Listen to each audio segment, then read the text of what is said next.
The Miata is light and playful. The S2000, raw, aggressive, and unforgettable. But which one is superior today? Hi and welcome everybody back to the Curbside Corner. My name is Eric and today we're pitting two of the most iconic Japanese roadsters against one another, the Mazda Miata and the Honda S2000.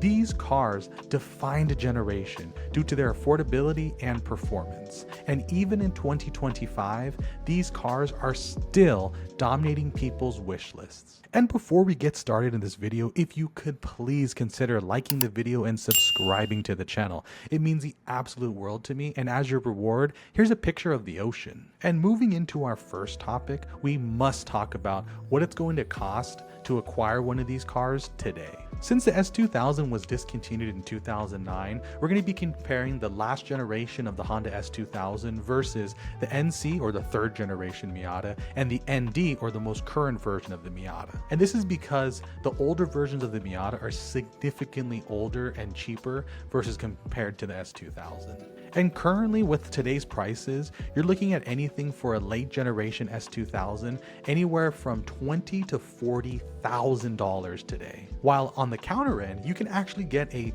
very nice NC Miata anywhere between $10,000 and $20,000. And the reason why this is a great comparison is because the third generation NC Miata is actually very close to the same amenities you'll find in the late generation S2000. And finally, due to the crazy appreciation for Honda S2000s, we're actually going to be comparing the ND Miata as well, because you can actually get an ND Miata anywhere between $20,000 and $30,000. And that's a brand new car. That's a very modern looking car, the ND Miata. And in my opinion, I think it is massively crazy to think that you can actually purchase a near brand new Mazda Miata ND generation versus an S2000 for the same price. So at the end of the day, we're actually not even really comparing the NC Miata, which is the same generation, around the same age as the Honda S2000. We're actually comparing the most modern version of the ND Miata versus the late generation Honda S2000 just because of how valuable the S2000s have become. And to summarize this, it might actually be worth it. If you're just looking for a daily driver, it might actually be worth it to look at the ND Miata instead of looking at an S2000, because at the end of the day, the S2000 really truly is reaching almost 20 years old from when the last model came out of that car.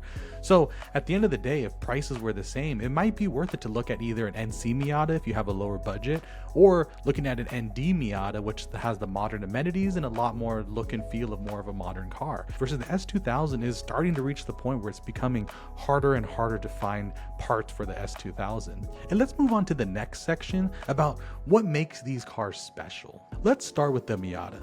The Miata has never been about numbers. It's about feel. Lightweight, tossable, and always fun, even at 35 miles an hour.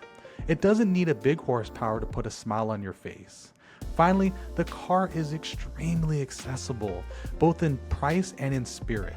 Anyone can hop in and just have a great time. While the S2000 is a different animal. It's raw, it's serious, and actually a fun fact about the S2000 that I found out doing research for this video is that from the factory, the S2000 had an over 9,000 RPM redline.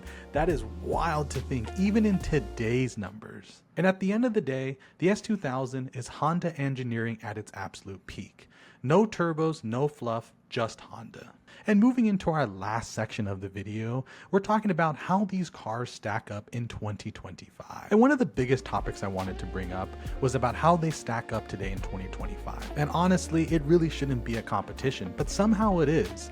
The ND Miata is still in production. However, due to the S2000 just having a crazy high valuation and just being valuable to the car community, that's why we could even have this discussion, which is also fantastic to have, because at the end of the day, this shouldn't be a competition between these two cars. One car is still coming out with new updates and one car was discontinued in 2009. But that's what I love so much about comparing these two cars, is that due to the valuation of the S2000, we can have this discussion. But to answer the question, honestly, these cars don't really compare. The ND Miata can still be used as a daily driver. Yes, it's only 2-seaters, but it's very much still a daily drive car, versus the S2000 should be seen honestly as more of a weekend car or a car purchase you're looking at holding to let it appreciate over time.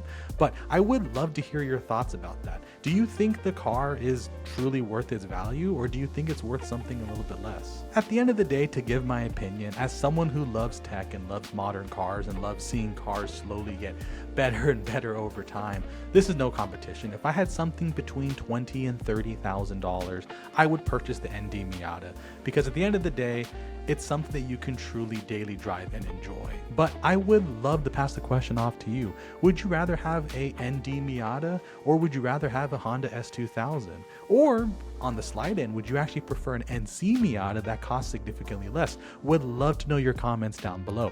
But as always, my name is Eric. Thank you so much for pulling up to the curb, and let's keep talking cars.